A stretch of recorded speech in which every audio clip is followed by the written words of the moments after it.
what is it that you love to do, and not make them say, look, you must do great at math. You must do great at every subject. We're all different, but you must do the exact same as everyone else. And it's kind of like, no, I don't buy that, but it definitely affected me for a very long time. I told my parents I wasn't going to college because a very wealthy friend, I worked on his farm, and he told me he owned a company. He was president of a company, had 250 plus employees.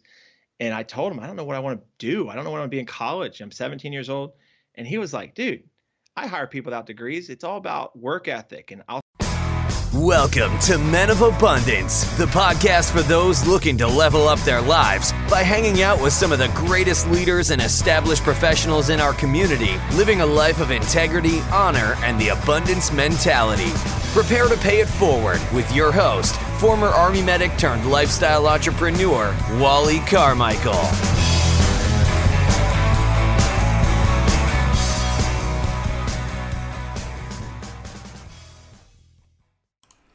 What is going on, Men of Abundance? I am Wally Carmichael, your founder and host of the Men of Abundance podcast, the Pay It Forward community, showing you that you can, in fact, live a life of abundance in family, faith, finances, and fitness on your way to having more.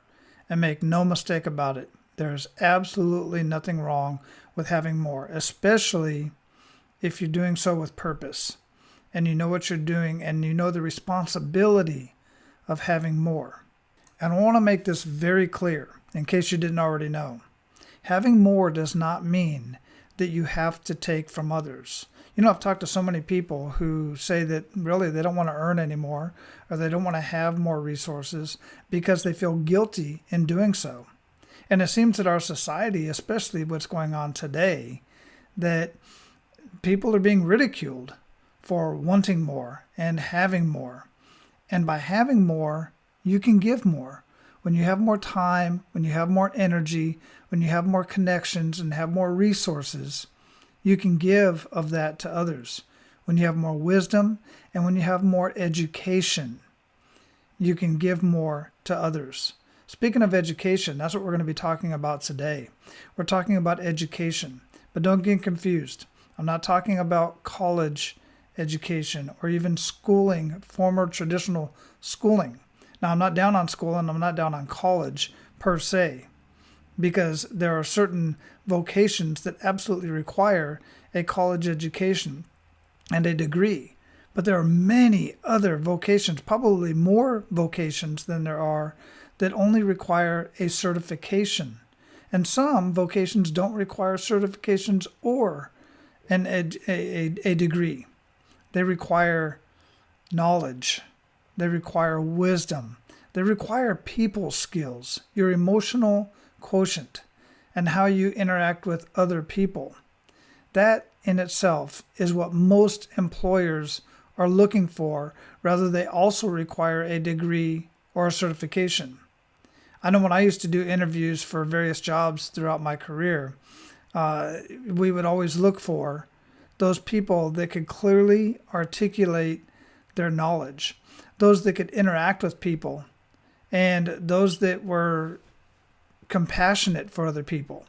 These are the qualities that we look for in employees over anything else. Everything else equal, that's what wins the job.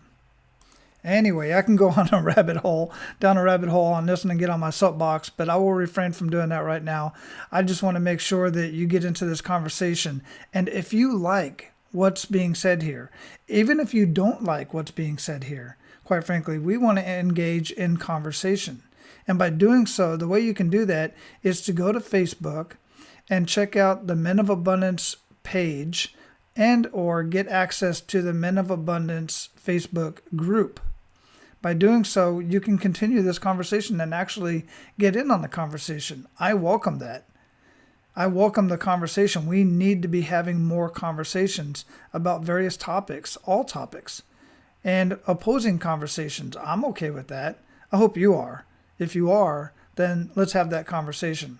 So go check us out on Facebook, and make sure you hit that like button. Make sure you share. Be abundant in your actions today.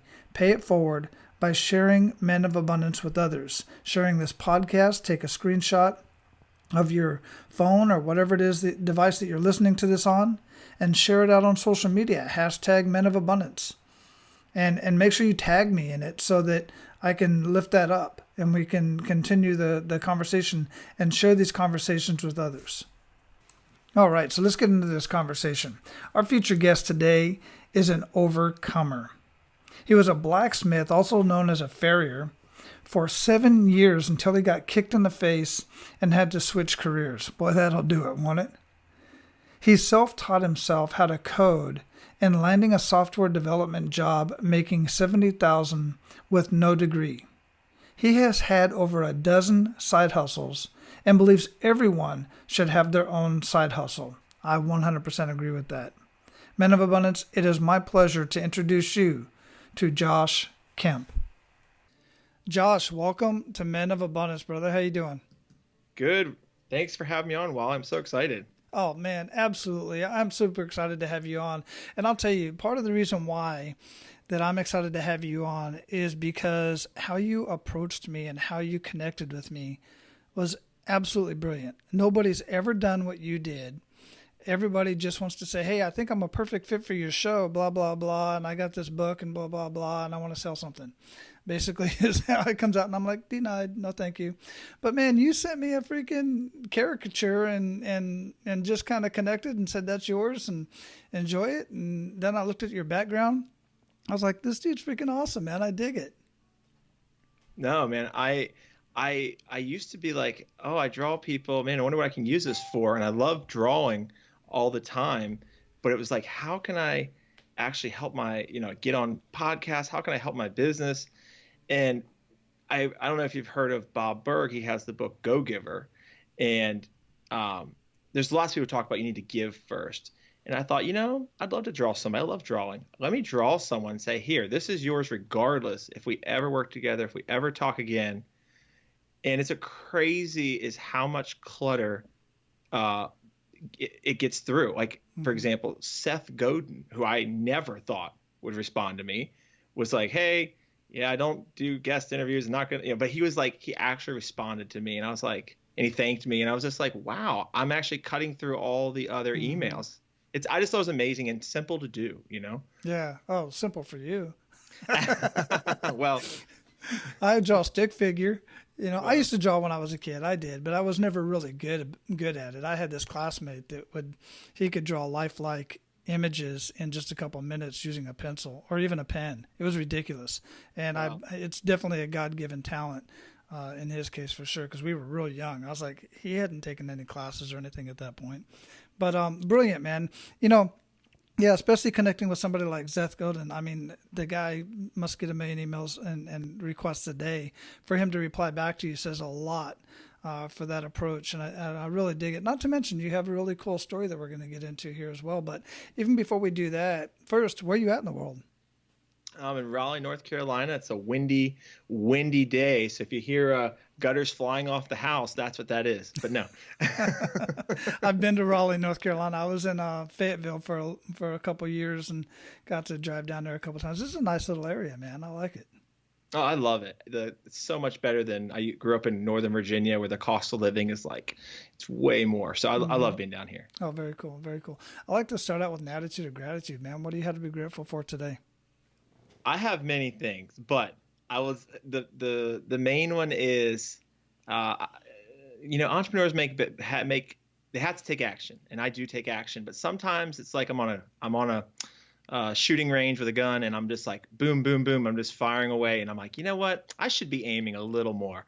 So my wife is so supportive of everything. I could tell you 100 stories about I can't believe I did this. And she's like, Josh, what did you, oh my gosh. So it's been good. We get along so well, but her support is my rock and gives me so much confidence. I keep her happy. My life is good. So I'm so grateful to have a supportive wife, and we've been married almost 12 years in May. So it's been great.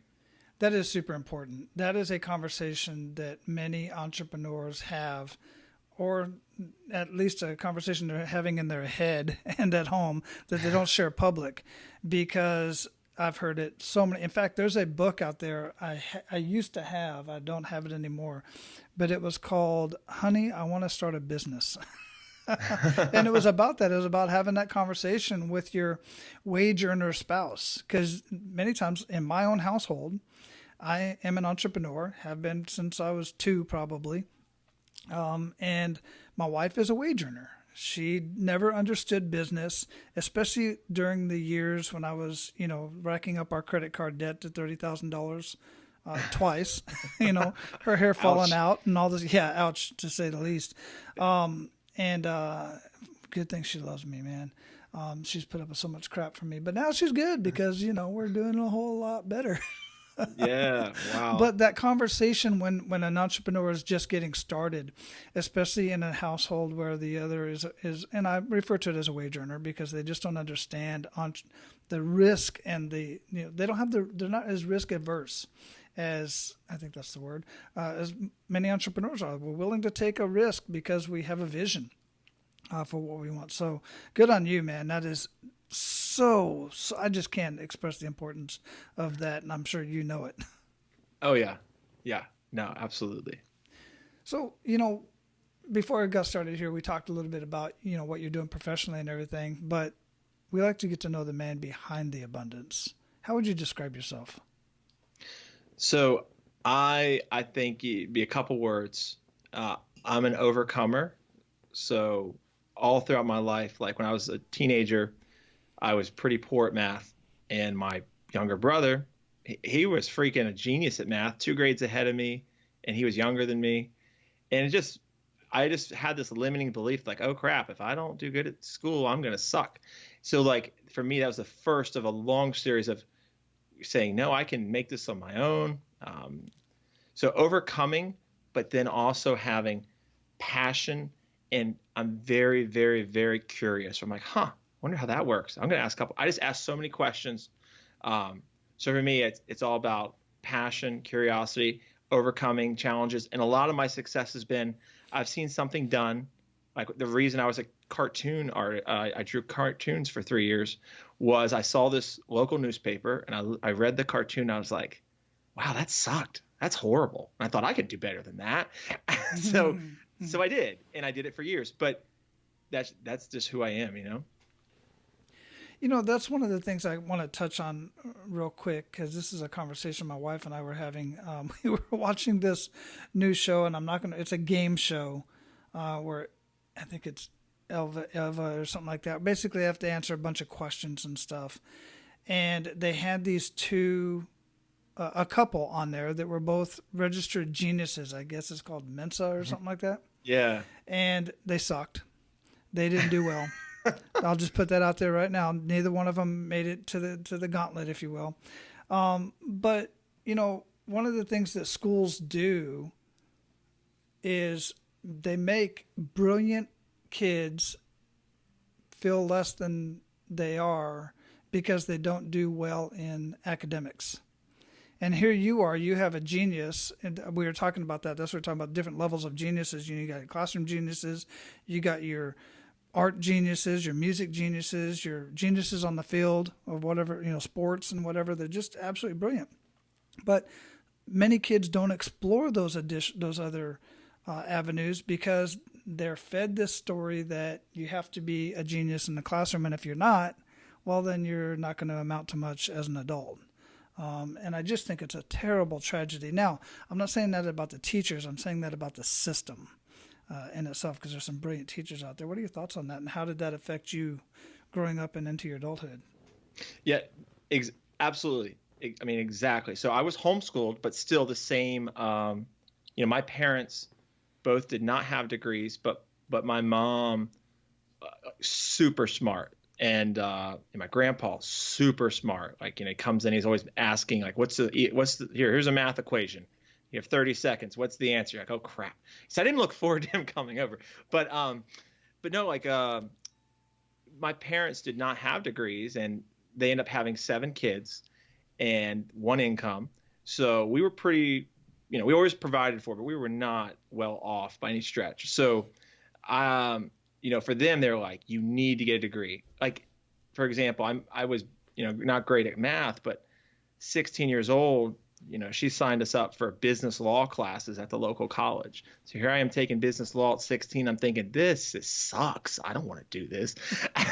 But she's like, I think all parents want their kids to do well, and then it's kind of like, it wasn't till I would say 30, almost 35. I probably 32, 33, where I really started looking inward and saying, because it takes a while to we have enough money to provide for your family. And we're a single income family because we homeschool as well, but providing enough money where you're like, okay, I'm good with money. And then you're like, I'm no longer desperate. Now, what do I want to do?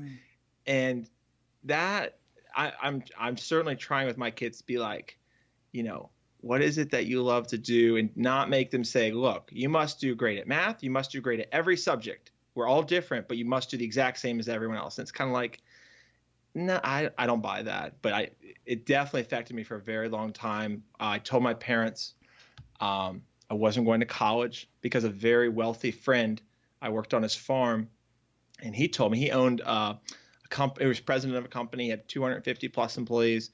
And I told him, I don't know what I want to do. I don't know what I want to be in college. I'm 17 years old. And he was like, dude, I hire people without degrees. It's all about work ethic. And I'll start one person off at 36K without a degree. Other guy will get 42. But within 6 months, that 36K person can go up to 42. He's like, just go try things. You don't need a degree. Like, just hustle and do something you want to do. Get a 4-year jump start on everybody else. And I looked at it and I was like, this guy makes a ton of money. And it just gave me the okay, I'm going to do my own thing. And I was the only one in my family who didn't go to college. And my parents were they further strengthened the belief that, oh, you are not going to go far now. You really screwed up. So they're fine now. But yeah. And I don't want to get into your family specifically, but I've seen this before. Where a similar scenario was like that. And when it came down to it, the college degree didn't don't get me wrong, I'm not down on college. I'm down on the return on investment in most cases. There's many vocations out there that, that you absolutely must have that piece of paper to even get looked at. But like you said, there's so many jobs out there and so many, what I do with my boys is I try to expose them to as many things as possible so that they can make their own decision on what they want to do. And, they have. The 2 oldest ones have. And the third one, we'll see where that goes. But I just want them to do what they enjoy doing, and that's really what it comes down to. And, of course, it helps they make a good income as well. Well, I mean, yeah, we don't want our kids not to. Yeah, I feel the same way. Well, the other 2 are self-sustaining right now. So that's success in my book. That's a W. Exactly. That's a win. That's for sure. So, everybody, we always talk about all these amazing things we have going on in our lives, but at multiple stages of our life, we have these kick in the gut moments. And I like to highlight this only because I like to show this to the listeners and give you some ideas on what other people are going through and how they get through it. So if you would, share with us a kick in the gut moment and really make us feel that. And then we're going to get into what you learned from that and what you're doing with that information. Yeah, absolutely. No, mine is very clear.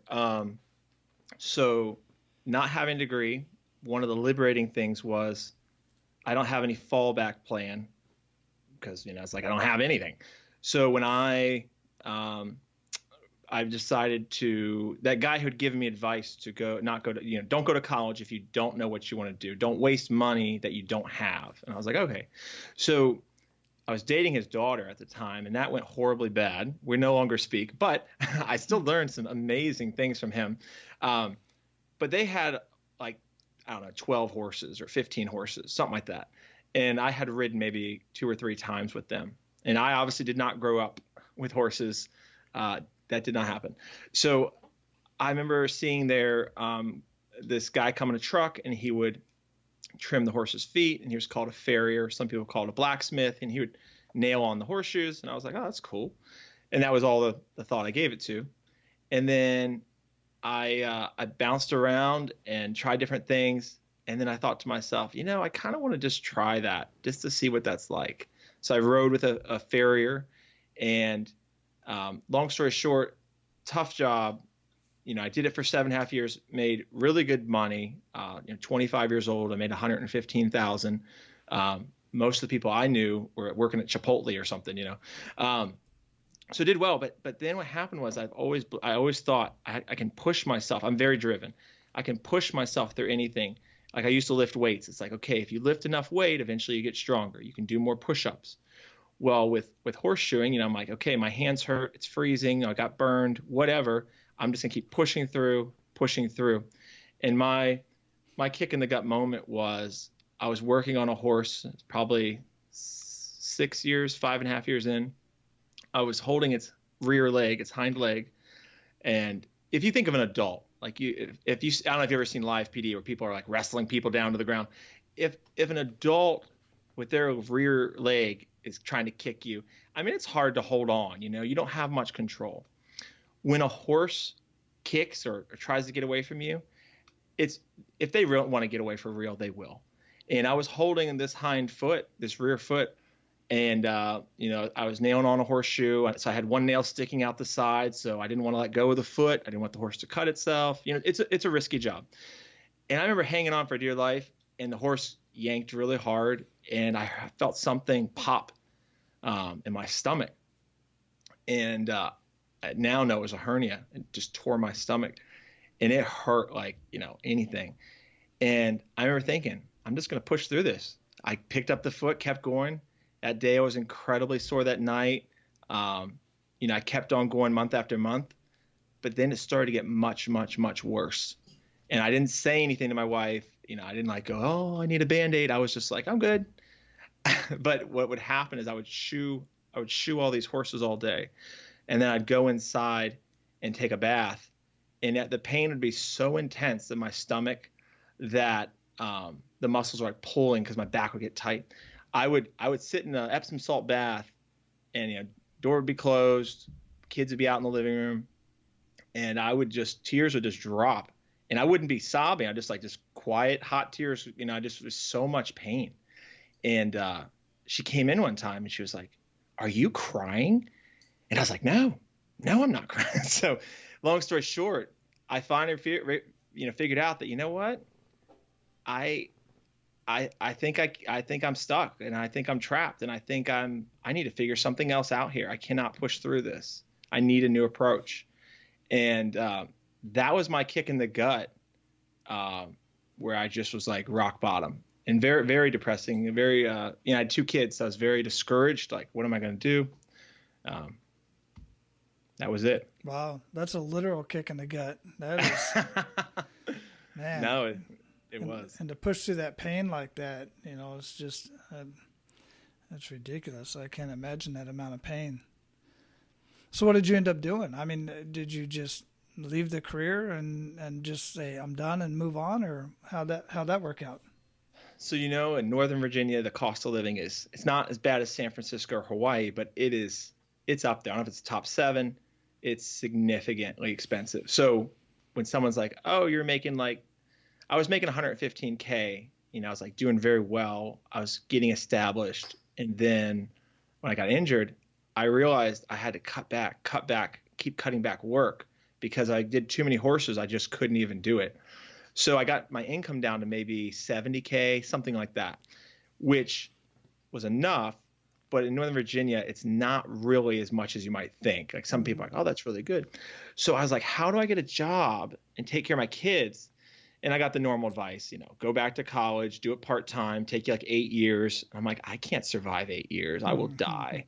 Go live with your parents. I'm like, heck no, that's not happening. I'm not going to be like, that just wasn't me. So I thought to myself, one of my clients, I still have that very much driven mentality where it's like, I can push through something. So one of my clients was a senior software developer, and he wrote, code for a living, and he programmed computers. And I was like, oh, what is that?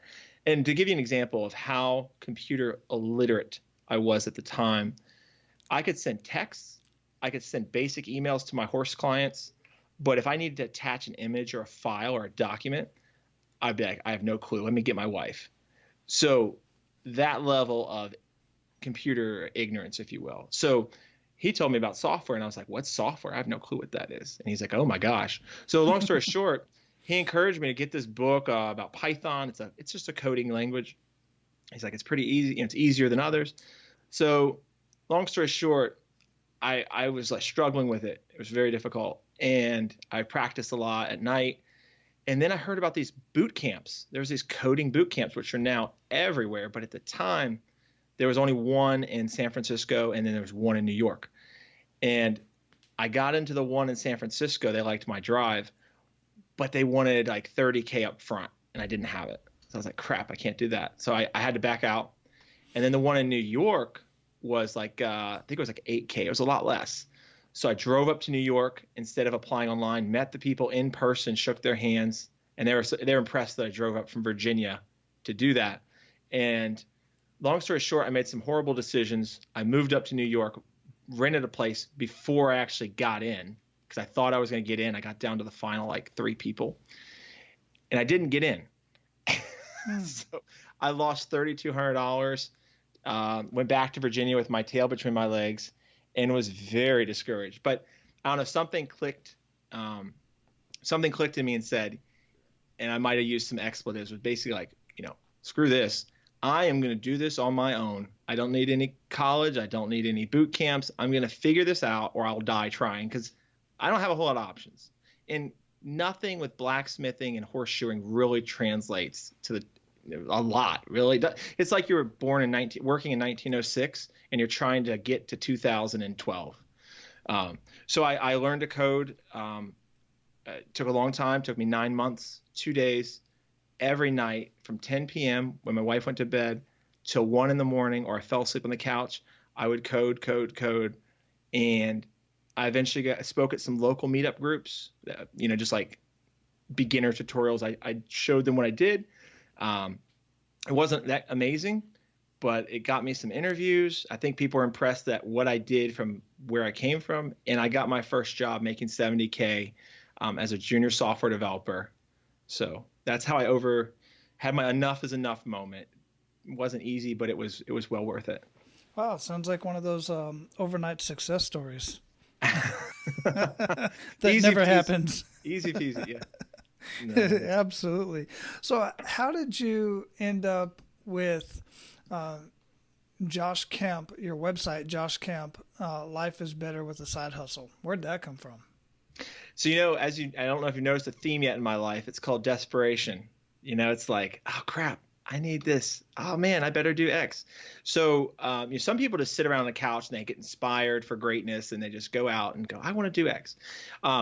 So when I had that first job in tech, I was like, it's funny when you overcome a challenge, you gain more confidence because you're like, oh, if I can get out of horseshoeing, I can learn anything because now I have some real skills. So that company got bought out by another company, and I had no clue how the tech world worked. And basically, everyone got a small severance package and was like, hey, pretty much everybody's getting laid off. And I was like, oh, crap. So that happened after a year and like a few months. And, I'm still a very junior new person. And I was like, what am I supposed to do now? So I ended up getting another job who also laid off a bunch of people on a Tuesday. They're like, here, give me your badge, sign this form, have a good day. And I just remember thinking, are all tech jobs like this? Is this how my life's going to be now? And I didn't know anything about how tech worked, what clients they had. Did they have good clients? I just took a job. So I was like, oh, that sounds cool. So through that process, the first side hustle I had was, and this kind of was an insult, which I was not offended about. But when I got hired, there's one of my blog posts I wrote at the time was how a blacksmith learned to code. And somebody shared it on this like Reddit and I think Hacker News. Somehow it went pretty viral in the tech community. And basically I got a couple hundred emails from people, and mostly what they said was, and politely, these are all like computer science nerds, really smart people. And they basically said, wow, if a moron like you can do this, what am I missing here? So I wrote this little ebook, No Degree, No Problem. And it's dated now, but it's still good. And that was kind of my first thing that brought me in money, was like, I need something besides just these tech jobs, because, at the time they were very much like feast or famine. That was the first one. And then when I got laid off in the second job, I moved down to Raleigh, and people who I'd known who knew I was good with tools, horseshoeing. One of them was like, hey, you can install these giant water fountains for super wealthy people. Think of the Friends show where people are jumping in that, like the fountain when the episode starts, like these big water fountain features outside. And companies that sell these couldn't sell enough because, elderly people who are 60, 65 years old, 70 years old, they have the income to buy these $4,000, $2,000 fountains, but they were getting people off Craigslist who would damage the fountains. So I ended up doing that, and they gave me a little bit of work the first year, and then every year since, I've made significant income. This is my 5th year. I started off the first year at $4,500 that I got in profit. Just last year, I netted $22,000. I grossed about 30. So, I've done many, but it's always been, at the time, it was always just what can keep so I can get my kid extras or do anything nice for my family. Mm-hmm. Is that the one of the fountain that's behind you in the picture that you sent me? No, that's actually just a really cool place to go have a date with your wife and eat. But I did pick that because I love water fountains. So I do too, man. I love water features. It's awesome. So cool. That's a freaking cool story, man. I dig side hustles. I mean, I've always been a super advocate of side hustles. I've had 2 of the top side hustle coaches on the show that I know personally, Side Hustle Nation and goodness, I can't remember. It's been so long ago. Chris Gilbrew's another one, but those are legit people there. For sure. Yeah. Chris is one of the guys he's written several books, and I love his books, and he's actually visited every single country on earth. And really interesting dude. Great stuff. But so I tell people all the time, man, the importance of having a side hustle is just there's just so many reasons. One, because you can develop a skill and get paid to do something you enjoy doing. Generally, there's some stuff you may not enjoy doing very much that's pretty darn lucrative. You can make some pretty darn good money from, even if it's, pulling an old Gary V, which I've done multiple times. Fortunate enough to live on military installations and housing areas where people come and go on a regular basis. And when people leave, you go around and they just put the stuff they don't want out on the curb. And it's good stuff. You go pick it up. My son has picked up, large flat screen TVs and traded them for other computer parts. I once picked up a treadmill, and got it for free off the side of the road. Sold it for $75 2 days later. I mean, just knock the dust off of it. There's so many ways to make money and to have a cool little side hustle, to make your Disney money or travel money or pay a car payment or something. No, I don't get how, if people are always whining about like, oh, I wish I could do that, or I wish, I took my kids to Disney. It's like, oh wow, I wish I could do that. It's like, you really can. Mm-hmm. Like, you just have to go do something. And to me, the biggest thing is like, I think it's like 5 hours the average American watches like social media and TV, Hulu, Netflix. And it's like, even so I still have a full-time job, which makes really good money. But it's always Friday. It's like, oh, what are you binge watching this weekend? And I'm just like, why do we take pride? I just don't. I mean, I think it's great that nowadays there's so much cool TV you can watch. Years ago, you had to pay more for cable and you couldn't record it. There's so many cool things, but it's like, when I'm 75, 80 in a nursing home with a little walker with the green tennis balls, then I'll be doing my binge walk, if I can't freaking walk. But until that happens, I cannot justify like all that time. And like tonight, I'm doing this recording with you. Tonight, I'm taking my family with me, and I'm going to this super wealthy, and every house is like multi-millions. This dentist has a super nice fountain in his front yard. I winterize it every year for him, and I open it every year for him. So I'm going to get $125 in cash. It'll take me 30, 40 minutes. We'll probably go out to eat afterward. I mean, to me, that's just fun. Like it is work, but initially with side hustles, it was all about survival. But then it became, oh, I want to try this, like piano tuning. Can I do that? Is that, like, and then it's like you do it for a year, 6 months, whatever. But then you have real skills.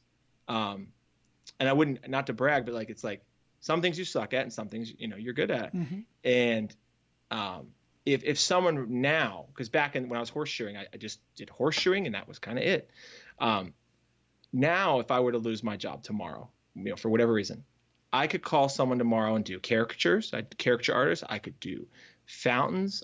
There's so many things I can do now that, and I may not do them all the time, but having a side hustle to me is income, security, safety, but it's also about discovering what you enjoy, what you're passionate about. So there's no reason not to have one. That's my belief. And it's simpler than ever now with online websites. It's just great. Oh, for sure. Absolutely. And there's just so many darn things you can do. Learn a new skill over a week, take a short course, learn stuff online. Heck, my son, when he was like 12 or 13, we were in Hawaii at the time, he was really good he literally turned one of his PCs into a Mac. Oh, wow. And yeah, I mean, he was a hacker. That's what he did. So what he did was he created this small little business. I helped him create a little website. And what he would do is he would go into people's homes and help them set up their new system or connect some musical instrument to their computer. The one guy had a guitar and some other stuff he wanted to connect to his computer for recording and purposes. He had no idea how to do it. So I would just take him over there. He couldn't go by himself, but I'd take him over there and he would I'd say, how much you can charge the guy? Well, I don't know. And I'd kind of coach him through it and stuff like that. And he'd get paid doing that on the weekend. That's awesome. Yeah. I mean, there's just so many things to do and so many reasons to do it. It's, most people will go out and buy a bunch of, I was standing at the grocery store at Publix last night and watched this woman. I don't know how much she put in there, but she was putting 20s, a 10, a 5. She was just feeding money into one of these lottery ticket machines, one of the scratch ticket machines. Oh my gosh. And, they might hit something once in a while, but it doesn't, I don't think it pays for all the money she puts into it when she could just buy a course and learn how to do something productive. And, I don't know. I just can't justify that, man. I'm right with you. Yeah. If that worked, the lottery business would never, it's like if you go to Vegas, you're going to lose. Some people go to have fun, but you're not going to you occasionally might win, but all in all, you're going to lose. Yeah. Yeah. It's not set up in your favor. At all. So, how else are you paying it forward? What else is, some of the stuff that you're doing with your website and some of the coaching that you're doing, how is that is it making an impact on people's lives? And if so, share with us a couple stories. Yeah. So I have a coach now, Dan Miller, and this is the thing where it's like you do whatever. Initially, I think it's fine. Like we all have bills. We need to be responsible. We need to provide, especially single income. You really need to, step up your game. So back in the day on my book, which initially I was never going to write a book. I'm not a great writer. And most of the bad reviews are, boy, this guy definitely didn't get a college degree. He has terrible grammar. And I'm like, okay, that's fine. I wrote a book, but I blessed a lot of people through that. So what happened was people would read this book and I'd never even heard of the word coaching at the time. And people would reach out to me and they were like, it's kind of like a podcast. People really connect because they hear you and they trust you. And with the book, they were like, hey, I have a degree, or I dropped out of my computer science degree. Can you help me, get into this, whatever. So at first I started doing it for free and I would just help people. But then I noticed something whenever I gave away, and I would send email after email, I'd do Zoom calls. I just wanted to help somebody because they were in a bad spot. Like one guy was a house painter and he had a family and like he was in a bad financial situation. And I was like, dude, yeah, let me help you. And we did. He got hired. But I noticed that the people that were doing it for free, it was way hard I was super motivated, but they were not as motivated. So I started to charge and I just looked at other people's websites. I was like, let me put $1,000, and people were more motivated. And then I upped it. So that turned into a coaching business. I had no clue what I was doing. I was successful, But I did that for 2 years, 2016, 2017. And then I stopped because I was like, I really was like, I know how to get myself hired, but I didn't want to do that anymore. I didn't want to do tech. I wanted to help people with side hustles. But at the time I'd lost my job and I was moving to Raleigh. I had all these things going on. So now it's coaching for people who are maybe like me, single income, who want to do a side hustle, who have never done one. But that's on a, I do get paid for that. But when it comes to what's funny is when people at work or even family members, friends, when they're like, hey, Josh, why don't you come over and play World of Warcraft for 5 hours on Saturday or whatever the thing is, or, watch this show with us. And I'll watch a show. I usually watch like one show a night. It's 30 minutes long while I'm drawing caricatures. So I will watch some things. But when people like that are like, wow, you're no fun, like, let's go just waste some time. The second that person loses their job, I'm called. It's like, hey, Josh, I know I probably should have like updated my resume. Hey, I know I should have probably been like better with my skill set, but I need to get a job like yesterday. Can you help me? So I do a lot of people that I know. I'll just meet with lunch and I'll help them. And I love doing it. So I feel I've been in those bad situations and I really am like, okay, it's no big deal. We can get through this as long as you work. So I love doing it. And that's how I give back. Right. Yeah, and that's the importance of having that side hustle. That's one of those other great reasons to have that side hustle for events like that. Either you lose your job, you get injured on the job, a family member gets injured, or has to have somebody stay home and take care of them, then that's something to fall back on. And they, like you're saying, your friends, they think about it a little bit too late. They think, well, I don't know, that's not going to happen to me. I mean, I'm secure. I've been doing this for 20 years, and then bloop. Yeah. Gone, or whatever the case may be. So yeah, absolutely, for sure. And it's interesting that you say, about the people that, you give your stuff away. I've said this before. I literally cannot give my coaching away. And what I mean by that is even those that I've literally given, I have a member's site, very robust, and I give it to people, I gift it to people, and they do nothing with it. The people that pay for it actually get some, value out of it. Imagine that, it's all about having skin in the game and taking it seriously. No, I'm background is very conservative, like Christian values. And I initially felt bad to hear somebody who lost their job. How can I charge them money? And that's how I was, but then the truth is, people don't pay for something, they don't value it. And it's true. And it was one of my limiting beliefs where I was like, you can charge for this. Someone's going to make $50,000, $60,000. It's worth $1,000. It's worth $2,000. It's a big deal.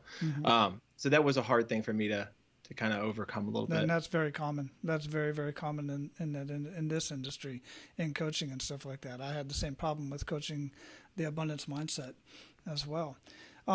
You mentioned Dan Miller. Is that the 48 Days to the Work You Love, Dan Miller? Yeah. There's 3 books that I highly recommend, and one of them is 48 Days to the Work You Love. He was the person, I would listen to his podcast, and he was the person who would always say, look for and solutions, not either or. Either you keep shoeing horses or you go get a degree. Look for and solutions. And he would always say, you're not trapped anymore in this modern era. And I was like, no, but I am trapped. I'd listened to him for years, and I thought to myself, that was the person when I got to that enough is enough moment where it was like, I'm just going to try this. What I got to lose? I'm going to freaking die at this current rate. So yeah, very, very encouraging. I didn't know him at the time. Just listen. I'm sure people listen to you and they're like, oh, wow, this is really encouraging for me. Well, I'd hope so. In fact, you can get the double of that because I had a conversation with Dan. February. Well, this posted February 2019, episode 180. So go to menofabundance.com/180. You'll hear my conversation with Dan. Because I too was a longtime listener of his. First got his book and then listening to his podcast. I just absolutely love it. I love his format of his podcast as well. Really good stuff. But he's a great guy. Absolutely amazing individual. Yep, it really is. Cool. So we are at the point where we are going to pay it forward to our abundant leaders. Ready to do that? Yeah. Excellent. So share 1 to 3 actionable steps that men of abundance can take today. Okay. So business should not be scary. You don't need to be like, oh, but how do I get this? All these different things. I think everyone should start with some side hustle. Try to make $1. Like literally make $1. How do I get more? Like don't be like, oh, I have to be Elon Musk. Oh, I have to be Wally. Like, no, just start something super tiny. For me, service-based businesses are the easiest because they're reoccurring. I would start very small. Um, and I would do absolutely free marketing. And one place no one talks about, I don't know why, is so people know about Facebook Marketplace. That's a great place to put an ad like, gutter cleaning or piano tuning or whatever. But the highest trust value that I found that just crushed it was Nextdoor. And if there's an app obviously for Nextdoor. And you can only be on Nextdoor if you live in the neighborhood. So people are like 10x, it seems like to me, more likely to be like, oh, this guy lives roughly in our neighborhood. I'm going to hire him to clean my gutters versus some dude off Craigslist. There's a better connection. And with just Nextdoor and Facebook Marketplace, you can get a lot of work. I mean, if you're just doing a side hustle, like, you don't have to make 22K, you just make $500 a month. And that will increase, really help you out. But don't pay for marketing right off the bat. You don't have to just like people are like, I need to do everything passive.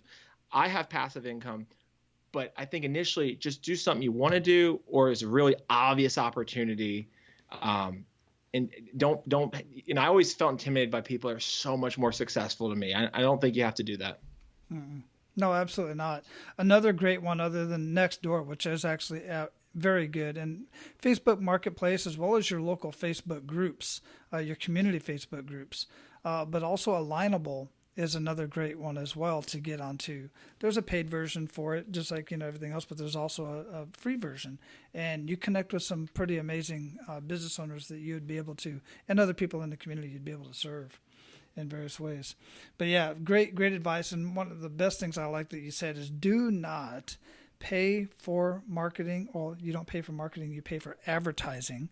Marketing is part of that whole process until you absolutely know something's working. So if you post something up on Facebook or Nextdoor or Alignable and you start getting results, then throw some money at it. But don't do it until you have that figured out. That's just my 2 cents on that. So I agree. I'm so happy that you said that. Too many businesses go out of business because they're paying for thousands of dollars in marketing. I agree. Now look, I learned. I had never heard of Lineable, but I'm writing it down because I'm like, hey, that's awesome. Yeah, it's another great resource. There's others out there, but those are all of those that you mentioned and the Alignable is one that I use as well as LinkedIn. So what rituals make the biggest impact in your life? I mean, I think it's like, it's the whole, like, don't make a life that you need a vacation from. Like when I was shoeing horses every day just was tough because I was in so much pain. Now we have weekly chiropractic visits for the family. Mm-hmm. To me, it's all about balancing your life. So like, I have a really good friend who has like, their finances are good, their career is good, their family's good. They have all these areas, their faith, they know they're grounded in what they believe. But I always feel like you need to have a C grade in all areas. You can't allow one to go to an F where it's like it's going to kill you. And theirs is they're so overweight. It's not over. It's obese. They're so overweight that I think they're going to, die early, if you will. I think you have to balance your life. You have to say, you know what, I'm pushing hard for a goal right now, but I can't allow myself to, like I used to weigh, I'm 5'11".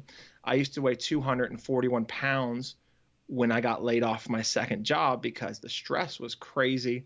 Now I'm at 205. It's not perfect, but it's about balancing your life.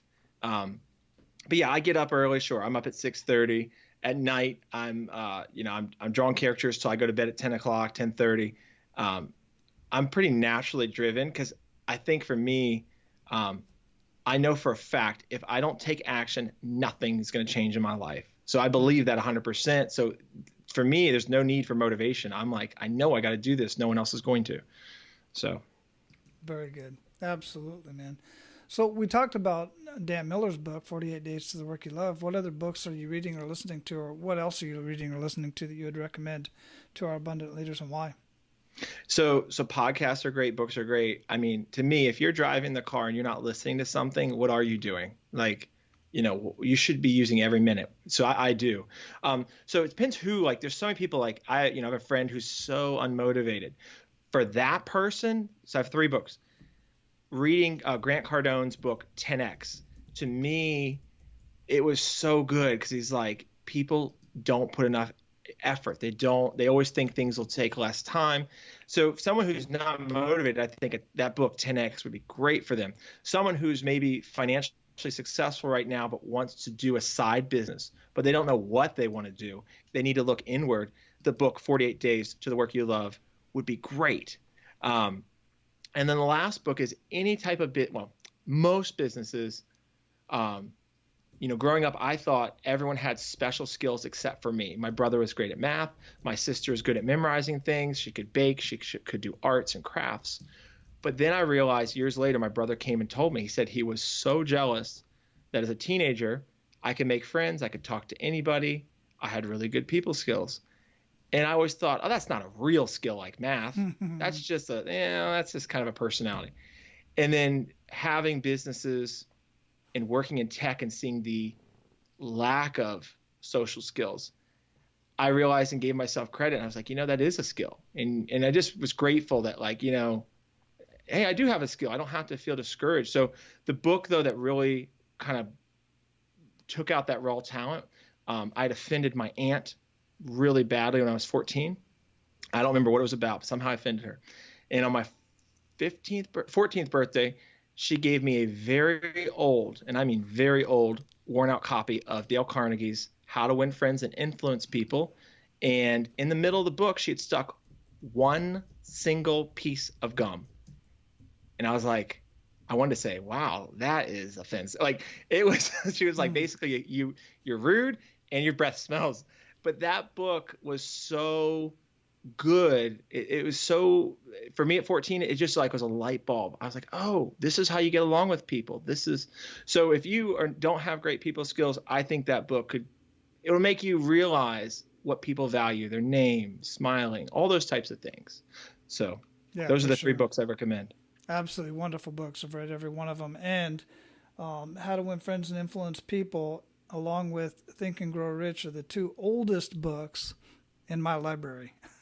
Oh, wow. Physical books. I've had those 2 books longer than any other book that I've got physically here. So wow. Great recommendations, 100%. What do you feel holds most people back from living a life of true abundance, Josh? Well, I don't want to toot any other podcast when I'm on your podcast, but your podcast and the other one, can't think of the name now, but Ryan, it's Men of Purpose, but it's Ryan Metzler. Ryan Mickler. Yeah. Mm-hmm. So his pod, I can't believe my mind just went blank right there. But anyway, your podcast and his, like, to me, they're different, but I love the theme, and I think men need is like, everyone I know who's a dude is like, not everyone, but a lot. They're just like, very passive. They're just very like, I'm just going to watch TV, or I'm just going to do things on the computer I shouldn't do, or I'm going to go, it's very like, I have time, I'm going to be adult down the road. And I just feel like if there's and maybe it's, parents told them what to do with their whole life and they don't have any passion for what they're doing. You could be like me and be like, Mom, not going to college, I'm quitting right now. Like, I'm not telling you to do that, but you need to find that passion. And most people I've met and I've coached, that I wanted their goal more than they did. I was more driven than they were. And I admit I'm a driven person, but I just feel like most people are too passive and they need to find something that inspires them or motivates them. And the biggest thing, which I didn't do for a long time, believe it or not, I didn't take action. I would listen to all these podcasts, I'd read all these books, But then I think it was Dan Miller's podcast somewhere. I remember hearing there's something that stuck with me. It was like, nothing, absolutely nothing will change in your life if you do not take action like today. And somehow it clicked. And I now in the opposite, I take action every day. Yeah, absolutely, man. I have action steps at the end of pretty much every one of my episodes, and I've been doing that for quite some time. And that's for a reason, guys, because, you know, The Secret was a great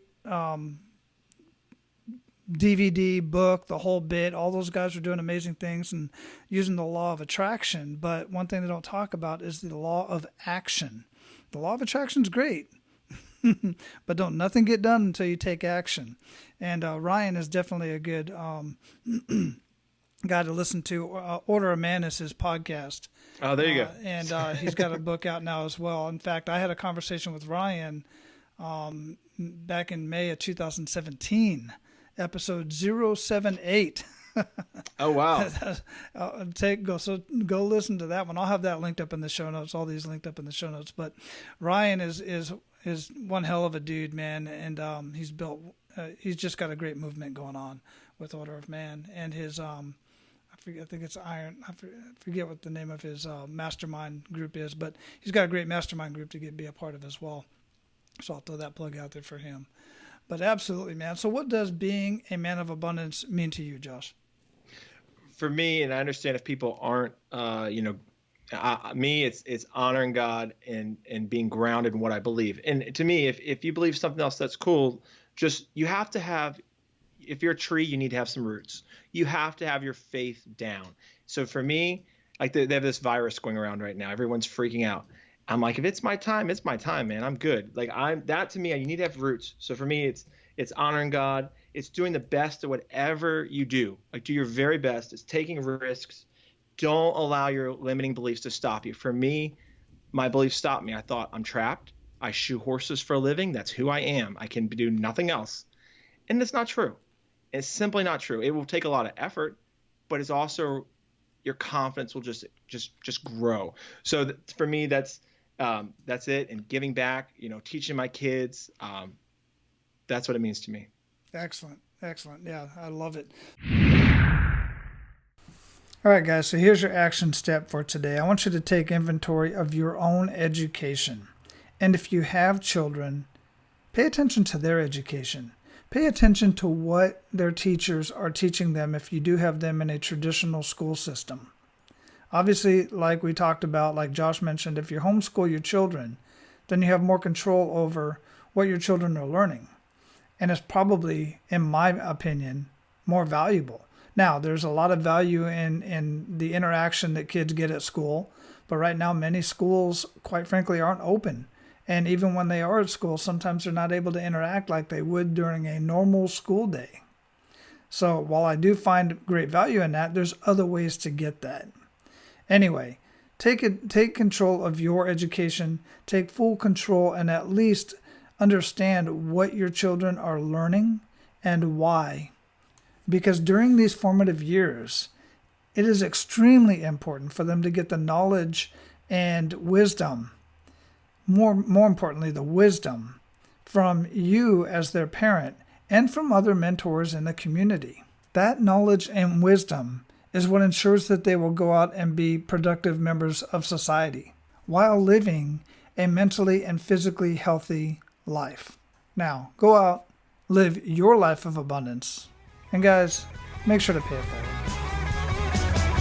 That's all for today, Abundance Leaders. For more about our guests and the powerful information we shared with you today, be sure to sign up for our mailing list at menofabundance.com. We appreciate your time and look forward to hanging out with you on our next episode.